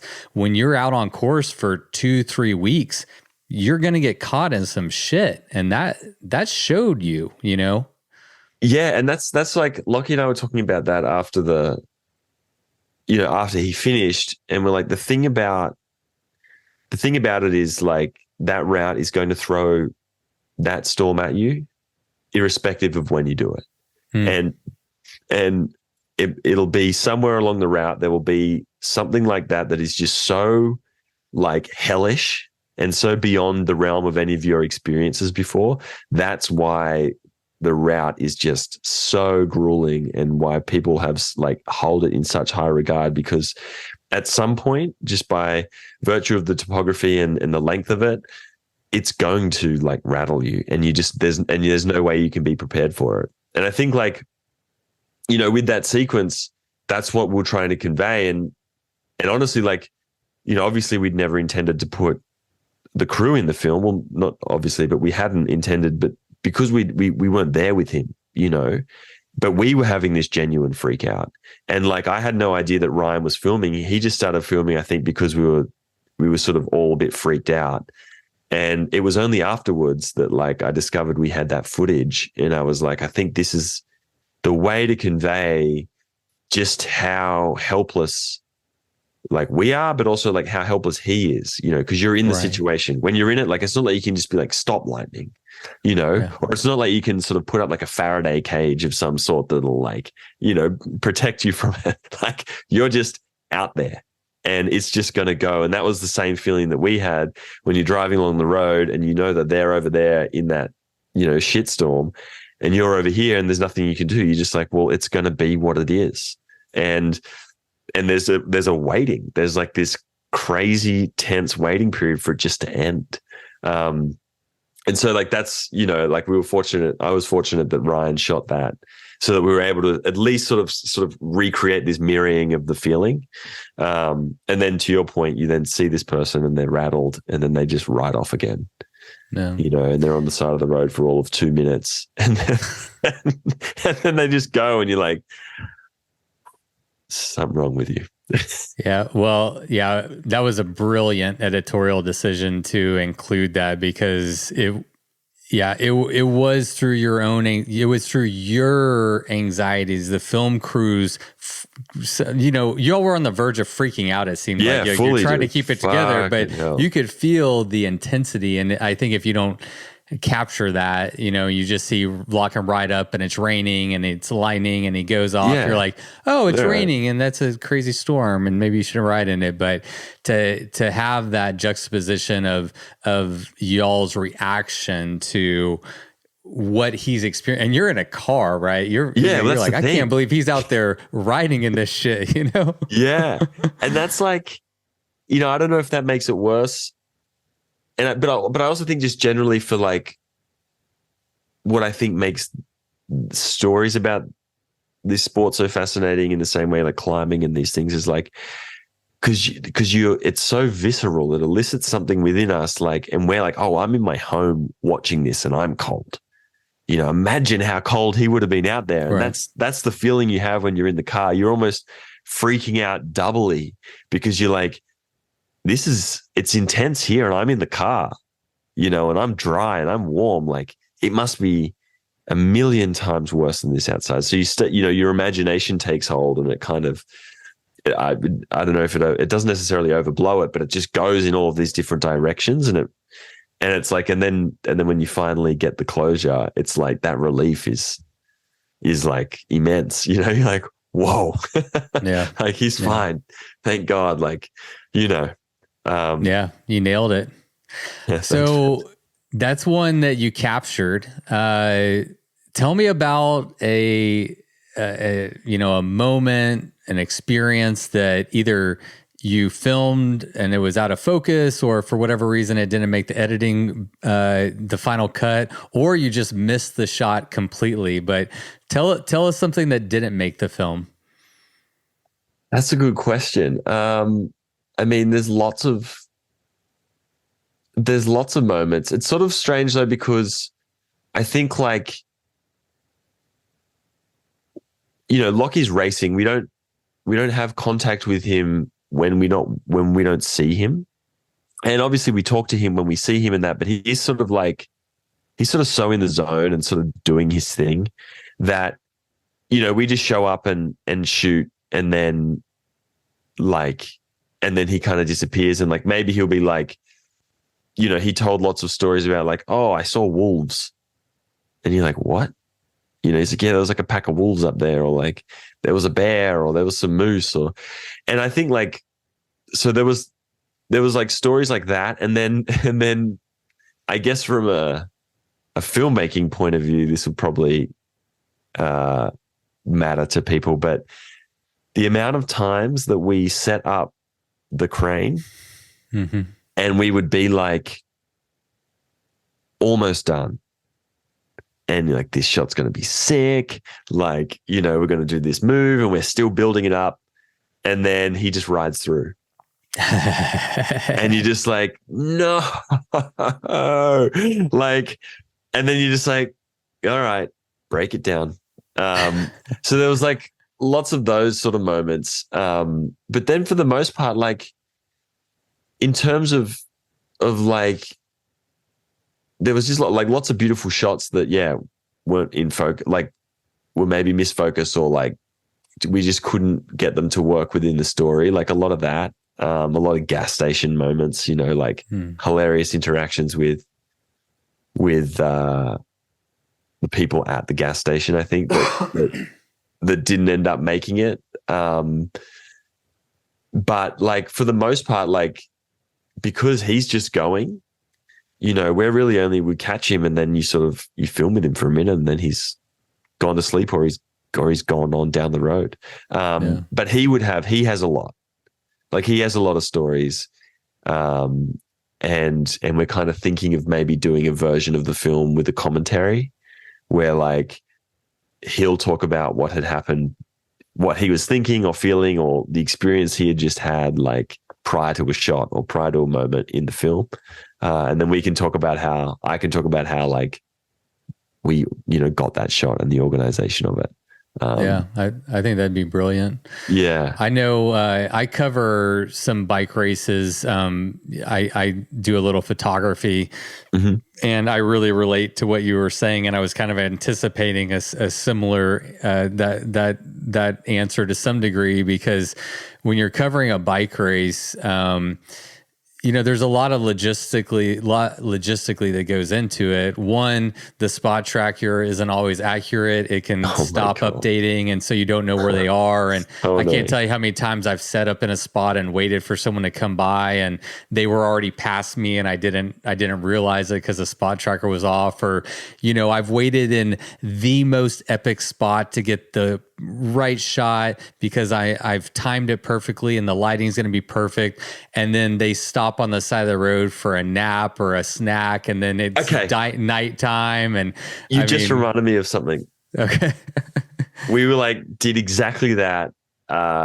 We were on on the Navajo reservation just south of Cuba, and we're waiting to set up the shot.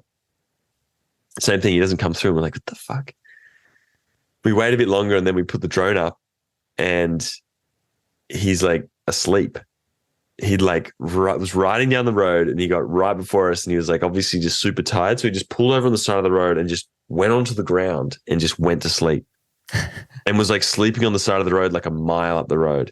So we're like running down there and then he gets up right when we get there. So we didn't get the shot. So like, that's like a good example of something we missed. And the horses. There was also like a bunch of kind of tornado-y things that would be off in the distance, which you can see. It's like on the last day, there's a shot that's kind of over the shoulder of Lockie, like in the last 5 minutes of the film, 10 minutes of the film. And there's on the left of frame, you'll see like a willy we call them in Australia, but there's another word for them here. But it's like funnel. A little twister thing. Yeah, like a little funnel. And so like that, there was like a bunch of those that were kind of crazy. But the other thing I think that, at least for me, that's like, I never think about, even though I've done this so many times, is just like trying to back up cards and hard drives and like, and like we had to, because we just had the sheer amount of gear, we couldn't, like we camped, I think only one night because we had to, but the amount of gear and backing up that we had to do, I just made the decision at the beginning. I was like, we're just going to have to go to hotels and recharge, so you can clean gear, recharge back up and like clean gear. Because it was just everything was getting so trashed and it was all such big equipment. So, the amount of driving that we did just like completely off route, wrong direction. And you're just like, oh man, we're going to drive an hour and a half to get to a hotel at 11 to put cards on so they'll run till 1, go to sleep, get up at 6. So you sleep at 1, whatever, or sleep at 1:30 and then you're getting up at 6 or you're getting up at 5 to drive back like 3 hours just to get that morning light, to get back to them, like, and there was a lot of that, which I think like, like that's the other thing I kind of love about making these films is like the crews on the adventure too. and they have their own like wacky adventure. That's just like a little side mission of just trying to get food or trying to get a hotel or like trying to figure out where you can replace like something you've broken, you know? I fucking love it, man. I love it's so sick. It is sick. Love documenting. It is an endurance sport that unless you do it, you don't. And I'm not doing the film, but just following a race, trying to keep up with it, trying to keep a storyline, trying to get the shot, and trying to maintain your equipment and eat and sleep and everything. It is an endurance sport unto itself, and I love it. I love it. I do too. Up. Yeah. I think like you know, like I'm like, it's exhausting for sure. And I'm always like, I'll do one. You know, at the end of the divide, I was like, that's it for me. You know, I'm done with documenting these things. But like, that's definitely not true. And just from a human, like my personal experience, like I just love being in it, you know, like even like irrespective of the film, you know, I mean, I love making films and like, you know, that's all I want to do all day, every day. But like the experience of just, this is going to sound kind of crazy, but like, and maybe it's the same for people who do these things as well, but like, it feels like what you're doing is important, and it is important to you. Like, and it's one of the only times I feel like in my life, at least, where you're like out there and you're doing something and you have just such conviction and such purpose that you're like, oh, this is important to me, you know, and I want to do a good job. And I'm like, I'm so focused on it and everything else goes away. And you're just like, this is like what I'm meant to be doing right now. And that's like the only projects that I get that on are these ultras, because you're sort of doing it with them, you know, and like you're figuring out all this other stuff. And yeah, it's just kind of this different filmmaking experience that I don't know that I'll ever get over, just because of what it provides me, like as a person, you know, just the experience itself, like irrespective of how the film comes out, I'm like, that was sick. Yeah. You know, and then sometimes you get lucky and the film turns out well, yeah, I love it. And yeah, that's something we can both relate to on.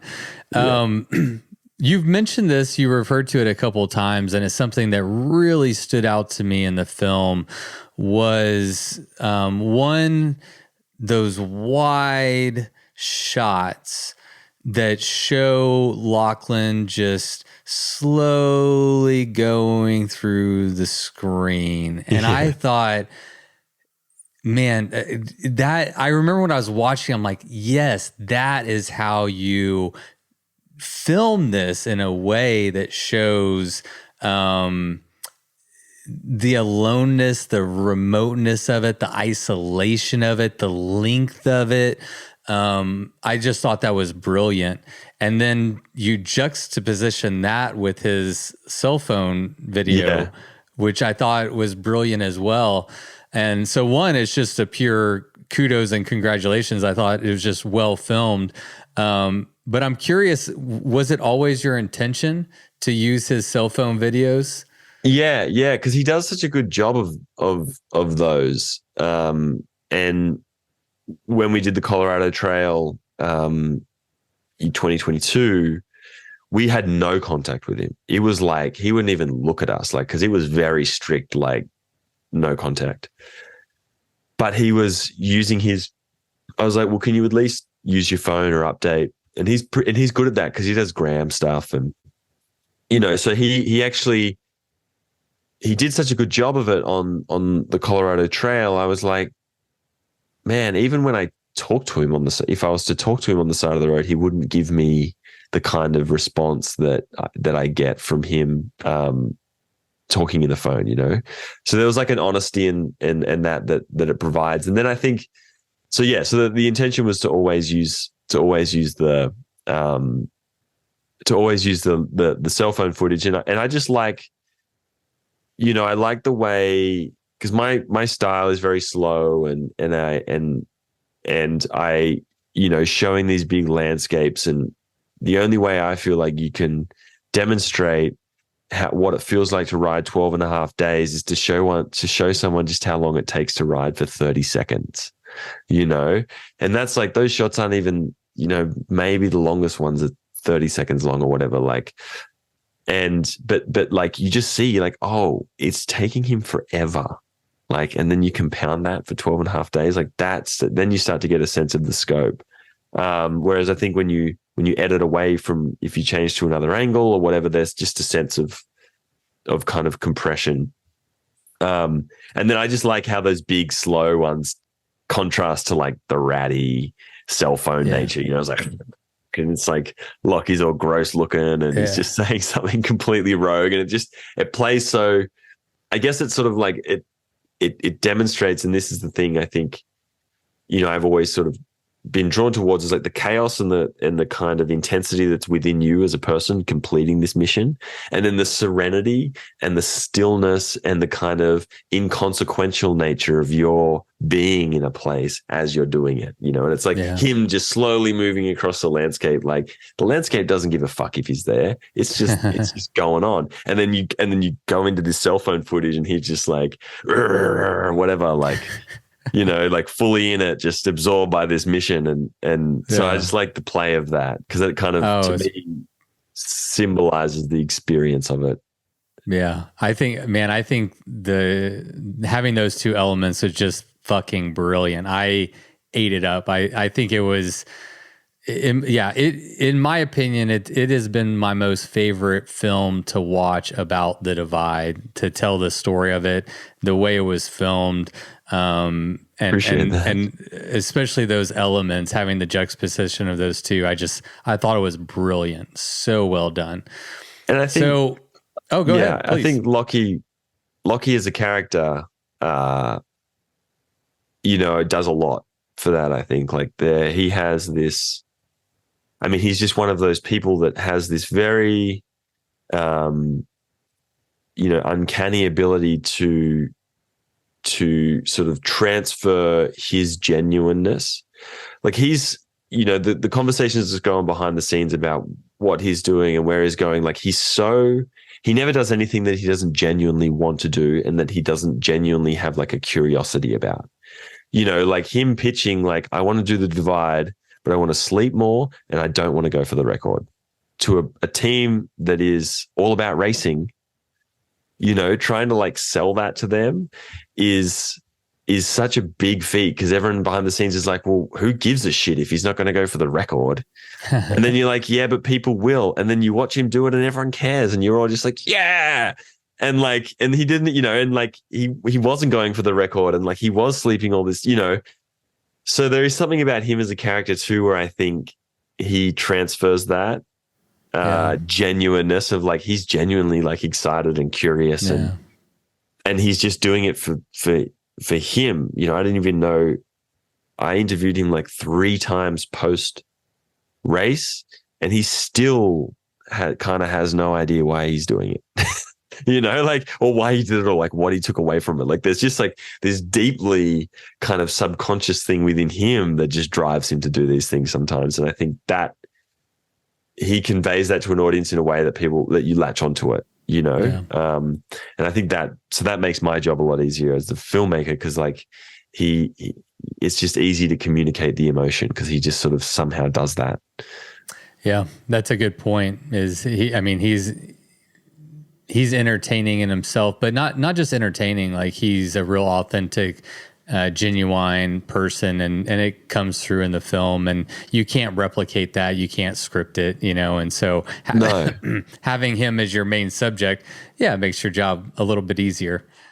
Yeah. And I think like, you know, like it's like he's riding for this big bad world tour team, and he's, you know, raced on the road and all of this sort of stuff. But like, he's at his core, he's just like such a dirtbag bike rider, like that, you know, knowing him and having known him in my life, like it's still very funny to me that like he is on that team and he is doing like, and he does have this sort of platform that he does because because he is just so genuine, and like, it's almost like he's sort of surreptitiously like, you know, built this career for himself and then pivoted in this way where he's like, psych, like now that I have this, now that I've kind of achieved these things and I'm a member of this team, I'm actually going to go and like do the thing I really want to do. And and sort of like show the world that. It's almost like undermining the team, which I love. I love it too. As a fan of the sport, when Lochlan came over and dipped his toes on our side of the pond, I ate it up. I'm like, yes, Payson McKelvin's another one who's kind of more on like the pro mountain bike circuit, gravel and stuff. And, he's dipped his toe in bikepack racing. I'd love to see people breaking the mold, and to your point at the very beginning of this conversation is, the different modalities in the way of doing cycling. And we don't need to have so much rigidity whenever it comes to it. And he is the perfect showcase. I mean, all the way from his alt tour to some of his forays into the Colorado Trail Race and now the Tour Divide. It is a perfect example of what I like to promulgate on this show is do it any way you like, ride any bike, ride it any way you want to, go fast, go slow, go far. It doesn't matter. And he is a person who's embodying that and is a very visible example of that. And so I'm a big fan. Yeah. I love it. Yeah, same here. And it's funny to say that because like he's my brother, obviously, but I'm like, I am a fan as well. Like I watch you, like I respect that, man. Good on you. Yeah. Like, a good dude. I see how hard you work for this shit. Like, yeah, nothing but respect. So it's cool. So, what are your hopes as far as an audience is concerned? What do you hope that people will take away from this film? I mean, first and foremost, like for me, I want them to be entertained. And I want them to feel moved in some way by the story, just like, ultimately entertained. Like, I'm a filmmaker. I love this. And I really love, the craft of making films and how you can give people an experience. And so I think like, first and foremost, it's like, I want them to be entertained by this thing and be able to watch it the whole way through and be like, wow, that was like, I loved that. I felt all of these different emotions and had this experience. And then I think, coming after that, because if they're not entertained, then there's no point in trying to do anything, because they're not going to watch it. They're going to be like, whatever. Maybe one or two people watching like, oh, wow, there was a really powerful message in that. If you could just get past the boring ass like nature of the thing. So like, that's the first and foremost is nowadays is to really make it entertaining. And then ideally, I think I just would like people I would hope that people watch this and they're in some way moved to do something that they're outside of their comfort zone in a little bit, because, and that's just a selfless thing because I've had that experience, I've done things like this, certainly not as extreme, but that have given me really powerful, personal sort of experiences that I feel have made my life better. And so like, hopefully people will see this and they'll be entertained by it, but they'll also be kind of a little bit awestruck by it in a way that gets them to, just to do something, do something. Yeah, do something. Like it doesn't have to be sick. Something. Like nowadays, like I'll see something like this,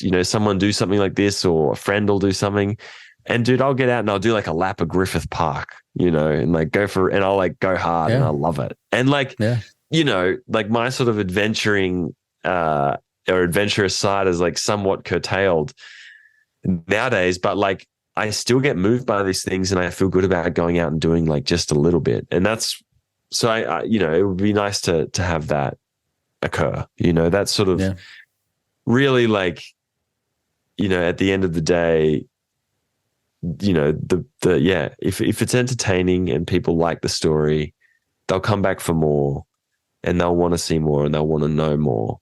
And eventually that will translate to them participating. Because curiosity will get the better of them eventually. What's the response been like so far? I mean, I've seen the YouTube stats, and what feedback are you getting from people who've watched it? How are you? Are you feeling stoked on the response? Like, what's it been like? Yeah, I mean, it's been great. Like, pretty overwhelming actually. We did did a film tour, and we did a film tour, and we sold out every spot really quickly. And I think the pinnacle of that was being at Boulder Theatre. You know, Boulder's the Morton family's adopted hometown. My parents have lived there for 15 years or so. And Lachlan and I have spent a lot of time over the last 20 years there and lived there ourselves. And the Boulder Theatre is like down the street from my parents' house. It's like, it feels like the hometown, you know, and to have like 900 people show up to watch the film there was crazy, you know, like that was a very funny experience and a very cool to see Lockie move that many people. And then the response to the film has been good. I like that people, because there's a lot of films about this sort of thing. And when you're in the community, you know, I often think about how I would respond, and there's a lot of stuff that I watch that I really, really love.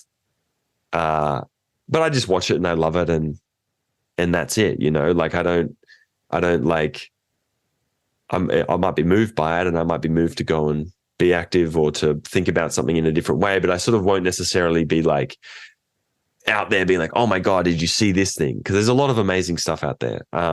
So I think that was quite moving that Lockie's a certain type of character and that we were able to make this film in this way about his mission or about his effort that kind of captivated an audience and elevated the story and the route, like, you know, to a larger audience. And so I think that's always like, I mean, that's all you can ask for. That's really humbling. And particularly too, because,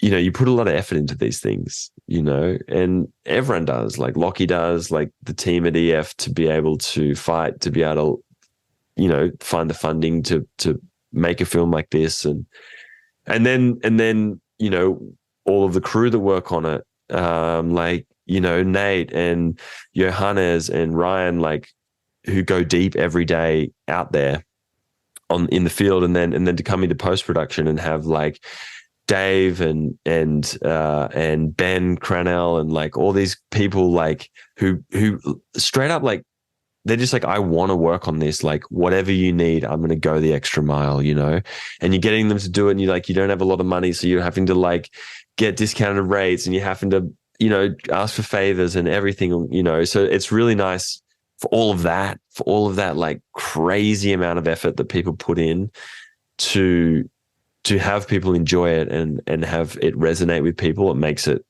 worthwhile, because you're like, okay, we like really went deep on this one, and, you know, and it's resonating with people. So that's nice to know that it like had some sort of an impact, and maybe it elevated what was already an amazing sporting feat. And I think an interesting sporting, like going back to that conversation about creativity, sort of it elevated that initial, like him doing it initially got a lot of steam and got a lot of people like talking about it and whatever. And then the ability to be able to elevate that through the film, I think was, you know, it's nice to see that happened. Yeah. I fucking love it, man. It definitely it resonated with me to a high degree, to the extent that it made me. I reached out to you immediately. Yeah. I was like, I would love to talk about this film, because I think that this is an important film. I think that this film, like I said in the beginning, has the ability to reach a really wide audience and get people to do something. To your point, it doesn't have to be go ride the divide, but do something, get inspired, be inspired to do something crazy or fun or exciting or adventurous. And that's what it gets me excited. I love these people that do this. I love these stories, and I love this community. And I thought your film just did a fantastic job of capturing this sport in a really authentic way. And I loved it. I'm a fan. Appreciate that. I think we should tell people where can people find it? Where's the best way to watch The Divide? Yeah, you can watch it for free on the EF Pro Cycling YouTube, which I guess just Google that. Google the divide. Google the divide, like Lachlan Morton. And you can find it there. And then that's the main spot for now. We may do some more future screenings, but I'm not sure if that'll happen. But yeah, appreciate that. And I think, like, you know, for me, I really approached this film. I was like, I don't know if I want to keep, you know, I don't know if I have many more of these in me. There's other things that I want to do in my career. And I feel like I was sort of like, I've said everything that I want to say from a filmmaking point of view, except this, you know, to be able to document this and to be able to let like an effort like this just stand for the effort. And it's really humbling to hear, because this is a sport that has given me so much. It's, you know, it's really shaped me in a major way, and it continues to give me a lot. That's riding my bike. And it's nice to be able to, in some very small way, contribute to like someone else's experience. And if that contributes to one other person that is able to find as much fulfillment within the sport of cycling as I have had, then that would be amazing. And so it's nice, you know, like it's humbling, and it's nice to know that has happened, you know, with this film. Yeah, it's like, it's cool. It's cool to know that that's like possible to do. Yeah. I guess. No, that's a cool. Yeah, I resonate with that. It's really neat when you can give back to a community that's given so much to you in a really positive way, you know? And like, I guess too, because like you see, you know, I have so many sporting heroes in this sport, and I just fucking love them. And I'm like, I love what you've done, you know? And like, you never really think of yourself as being able to contribute. You know, I never have. And, you know, even though you see these efforts and these people like Lockie and Sofian and like all these Lael and all these people that are really pushing the boundaries, and like, and I see them as being big contributors. And then it's funny to think like, oh, just by like sharing that story, like, you contribute too. And I think that I've sort of had that realization with this film when people are like, oh, but I really liked the film. And you're like, oh, cool. I was able to like contribute in a way that I never really thought I could. And that's nice, you know? Hell yeah. Well, I appreciate it, dude. Thank you. Thank you. Thank you for making the film. Like, honestly, I know how much work goes on. Actually, I don't know. I have a small glimpse into, I love this shit too, but it's a lot of work, you know? It is. And it takes, and one thing I've learned is it takes people that are willing to do that to tell these stories. And without that, we wouldn't have these stories. And so I appreciate it. Big fan. And I really appreciate you sharing your time and your thoughts with the audience today. I'll make it easy for people to find that. Oh yeah.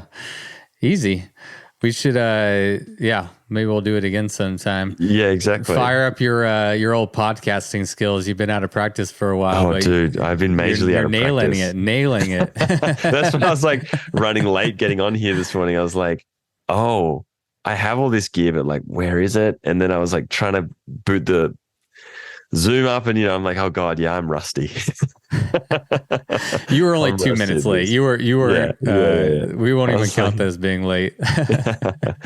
But no, man, really appreciate it. It's been an honor to come on. Like, your show is a like I said before, like a kind of landmark in this community, and you are a leader in this community, and I really appreciate and respect the work that you've done. And it's cool to get on here and like put a face to the name and shoot the shit. Likewise, man. I've been enjoying. I appreciate everything you do. I guess we both feel a little lucky to just be a part of the community and be able to contribute, man. It's I fucking love this shit too. So let's keep turning those wheels. It's cool. Yeah. You too, man. All right, buddy. Well, have a good day. We'll chat again soon, I hope. Yeah. Awesome. Yeah. Thanks so much. And let me know, I don't know if you need anything, whatever. Oh, I need something. Yeah. I definitely need something. All right, man. Well, have a good day. Yeah, Peace out. Man. See ya.